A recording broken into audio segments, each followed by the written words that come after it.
মালয়েশিয়ার প্রধানমন্ত্রী আনোয়ার ইব্রাহিমের সঙ্গে অন্তর্বর্তী সরকারের প্রধান উপদেষ্টা অধ্যাপক মোহাম্মদ ইউনুসের দ্বিপক্ষীয় বৈঠক শুরু হয়েছে।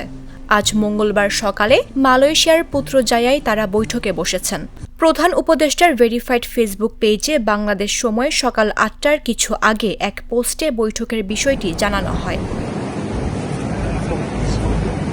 দ্বিপক্ষীয় বৈঠক শুরুর আগে পুত্রজায়ায় মালয়েশিয়ার প্রধানমন্ত্রীর কার্যালয়ে পরিদর্শন বইতে স্বাক্ষর করেন প্রধান উপদেষ্টা।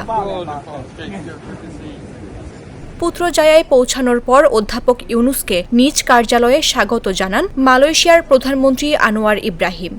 সেখানে কূটনীতিকদের সঙ্গে প্রধান উপদেষ্টার পরিচয় করিয়ে দেন মালয়েশিয়ার প্রধানমন্ত্রী। এর আগে পুত্রজায়ায় বাংলাদেশের জাতীয় সঙ্গীত বাজানো হয়। এ সময় সেখানে উপস্থিত ছিলেন আনোয়ার ইব্রাহিম ও অধ্যাপক মোহাম্মদ ইউনুস।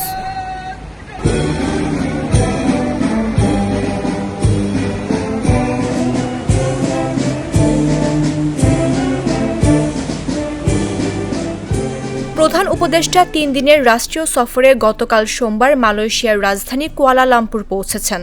দেশটির স্বরাষ্ট্রমন্ত্রী সাইফুদ্দিন নাসুতিয়ন ইসমাইল বিমানবন্দরে প্রধান উপদেষ্টাকে অভ্যর্থনা জানান। এ সময় অধ্যাপক ইউনুসকে লাল গালিচা সংবর্ধনা ও গার্ড অব অনার প্রদান করা হয়।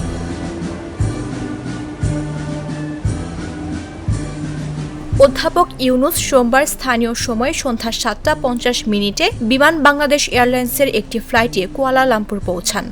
গত রোববার সাংবাদিকদের ব্রিফিংয়ে প্রেস সচিব শফিকুল আলম জানান, প্রধান উপদেষ্টার মালয়েশিয়া সফরে অভিবাসন ও বিনিয়োগ সম্পর্কিত বিষয়ে অগ্রাধিকার পাবে। প্রেস সচিবের দেওয়া তথ্য অনুযায়ী প্রধান উপদেষ্টা আজ একটি ব্যবসায়ী সম্মেলনে যোগ দেবেন। And Malaysia is a good friend. We are looking for investment from Malaysia, and that's what we've been discussing. We are open for business. Bangladesh is a tremendous opportunity. পুত্রজায়ায় মালয়েশিয়ার প্রধানমন্ত্রী আনোয়ার ইব্রাহিমের সঙ্গে দ্বিপক্ষীয় বৈঠক শেষে দুই দেশের মধ্যে একটি সমঝোতা স্মারক সই হবে। আগামীকাল বুধবার প্রধান উপদেষ্টাকে সম্মানসূচক ডিগ্রি দেবে মালয়েশিয়ার ইউনিভার্সিটি কেবাংসান। এ অনুষ্ঠানে মালয়েশিয়ার প্রধানমন্ত্রী আনোয়ার ইব্রাহিমও উপস্থিত থাকতে পারেন।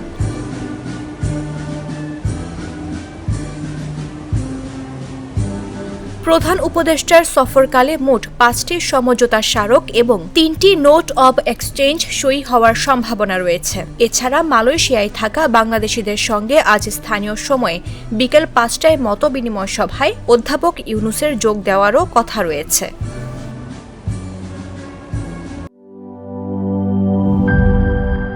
বান্ডেল থাকলে প্রতি সেনমানিতে টাকা বাঁচবে। বিকাশ সেনমানি বান্ডেল কিনে জিতুন প্রতি লেনদেনে।